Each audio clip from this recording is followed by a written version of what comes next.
कल की कथा में हम लोग सुंदरकांड के साथ श्री राम राज्याभिषेक महोत्सव करेंगे। ये पूरा मंडप राम जी का बनेगा। भाई जी कलश सजवा देंगे, मैंने भैया को बोल दिया है। और देखिए आदरणीय विधायक जी आपसे कहते रहे, जिसके पास हो, हम तो सफेदा आदमी हैं, जिसके पास हो वो कल राम जी के वेश में ही आवेगा।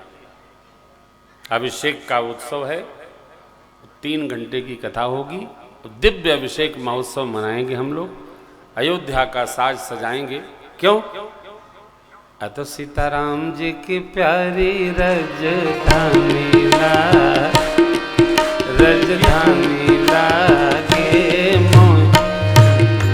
मिठो सरजू जी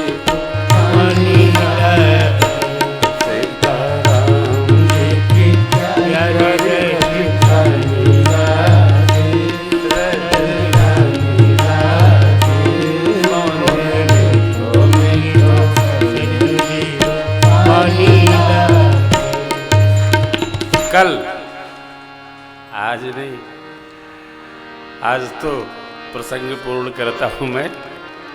कल हम लोग अभिषेक के भाव में अपना जितना जिसके पास पीतांबर हो पहन के आवे। बेटियां सूट में आएंगी पीले पीले, सूटर चाहे सफेद भले पहन लें।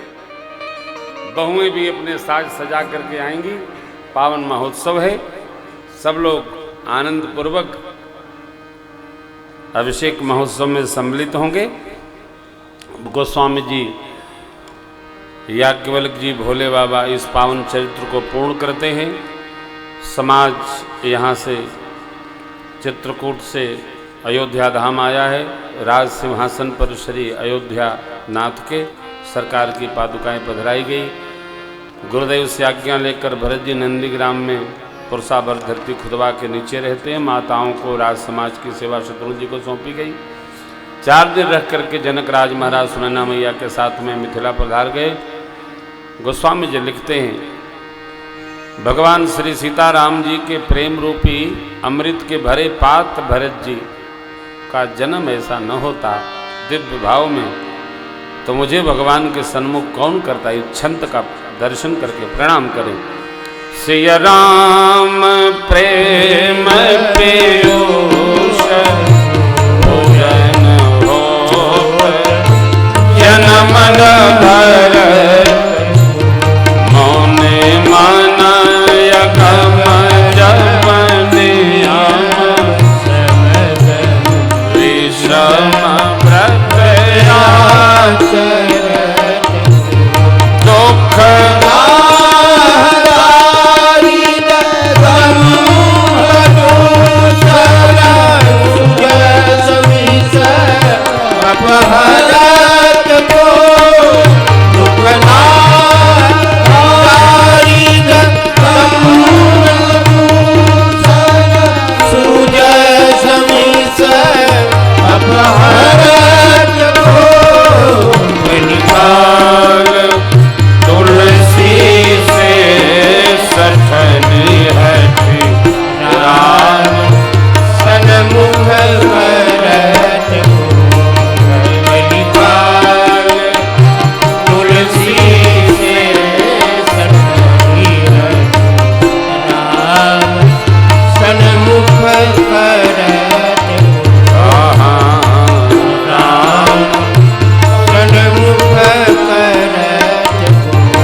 चरित करने में तुलसी जो श्री राम पद प्रेम अवश्य हो भाव रस। भरत भैया का पावन चरित्र जो नियम पूर्वक सुनेगा वो सभी सुनेगा। श्री सीताराम जी के चरणों में उसकी प्रीत की दृढ़ता होगी और संसार के रस से वैराग्य हो जाएगा। सिया राम पद अवश्य हो भव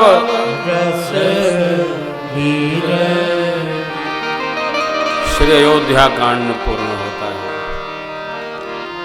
अरण्य कांड माने वन कांड, अरण्य माने वन। वन में जीव विकार रहित हो जाता है। बाबा कहते हैं देवी पुरनर भरत प्रीतिमय गाई मति अनुरूप अब प्रभु चरित सुनो अति पावन करत जबन सुर नर मुनि। भगवान ने एक बार रामावतार में एक रास लीला की, एक लीला की। सरकार ने अपने कर से पुष्प उतारे, तंतुओं को लगाकर लड़ियां बनाई और मेरी मां को नक सिक सुभग सजाया, सजा दिया। चित्रकूट में भगवान ने स्वयं सजाया, निज कर भूषण राम बनाए, सीतहि पहिराए प्रभु सादर, बैठे फटिक शिला पर पूरा देवलोक। प्रातस्मरणीय पूज्य पंडित ज्वाला प्रसाद जी महाराज ने लिखा है अपनी टीका में, पूरा देवलोक भगवान मां भगवती के दर्शन करने पधारा। देवराज इंद्र का बेटा जयंत भी आया। सरकार की लीला देखकर उसको भ्रम हो गया। मां के चरणों में चोंच मार दिया भगवान का परीक्षण करने के लिए। सरकार मां के गोद में लेटे थे। जब चला रुधिर तब रघुनायक जाना। भगवान ने सीख खींचा, धनुष बनाया, उस पर उसी का एक बाण सदा करके और छोड़ दिया। जयंत चला भाग, अपना रूप पकड़कर पिताजी के पास गया। ब्रह्मधाम शिवपुर सब लोका फिरा समित, काहो बैठन कहा न वोही, राखी को सकई राम कर द्रोही। मात मृत्यु पितु समन समाना, सुधा होई विष सुन मित्र करे सतर पुके करनी, ताक विबुध नदी बैठनी। कोई उपाय नहीं दिखा, थक गया।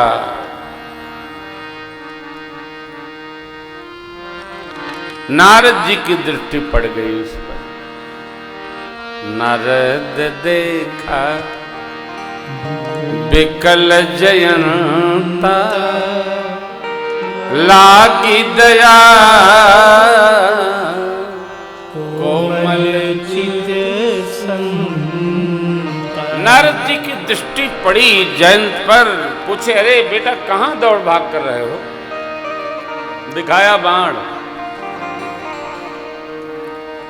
देवर्षि नारद जी बोले, बेटा पूरी दुनिया मारती है तो उनकी शरण होती है, अब तो वहीं विरोध कर आया। देखिए, जगत का थका जीव भगवत शरणागति ले सकता है, और जो भगवान से ही विरोध कर रहा है उसको कौन शरण देगा? काहू बैठन कहा न वो, राखी को सकई राम कर। नारद जी ने कहा जाओ वहीं। हाँ, रख लेंगे शरण में कि तुम जाओ, कहना नारद ने भेजा है, बस। गया भैया, त्राहिमाम त्राहिमाम त्राहि त्राहि दयाल रघुराई, मैं मतिमंद जान नहीं पाई। निज कृत कर्म जनित फल पायूं, अब प्रभु पाय शरण तक आयूं। जीवन में सर्वकाल स्मरण रहना चाहिए कि कर्म का फल स्वयं खाना पड़ता है। कोई भी हो, जो कर्म करेगा उसका फल उसको 7 तल नीचे जाके पाताल तक फल खिला के आएगा। ऐसा कोई नहीं है कि अपने कर्म का फल दूसरे को दे दे। इसलिए वो पद हम लोग आते हैं, कर्म करो पर ध्यान रहे पथ छूटे न, इतनी देवो हवा गुबारा फूटे न। कर्म फल तो खाना ही पड़ेगा, चाहे केला मान के खाओ चाहे संतरा मान के खाओ।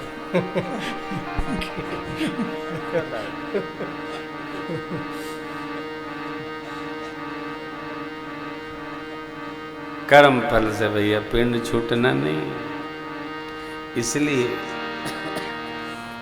कर्म करते समय सावधान रहना चाहिए। कर्म गति टारे नाही,